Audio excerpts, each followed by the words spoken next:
মাশাআল্লাহ, খুব সুন্দরভাবে সরাসরি চিনি দিয়ে তৈরি হচ্ছে। দেখেন, উৎকৃষ্ট মানের শোন পাপড়ি। আমরা কে কী নামে চিনি জানি না, তবে আমরা যে নামে আমাদের এলাকাতে চিনি, এই জিনিসটির নাম হচ্ছে শোন পাপড়ি।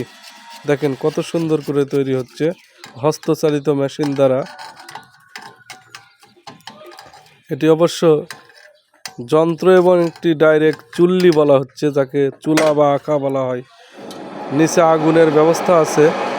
একজন সুদক্ষ কারিগর দেখেন কত সুন্দর করে এটিকে বানাচ্ছেন। হ্যাঁ, ওয়াও, অনেক সুন্দর শোন পাপড়ি।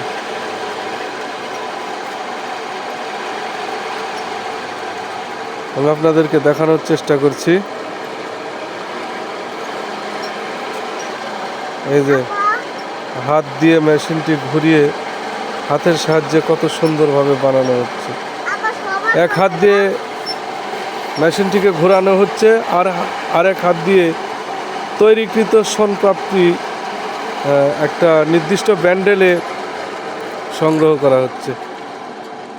দেখেন 10 টাকার একটা ব্যান্ডেল প্রায় শেষের পথেই তৈরি হয়ে গেল।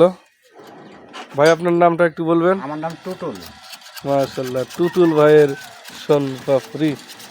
ইতোমধ্যে একজন কাস্টমারকে দেওয়া হয়ে গেছে 10 টাকার শোনপাপড়ি। অনেক সুন্দর লাগলো, মাশাআল্লাহ।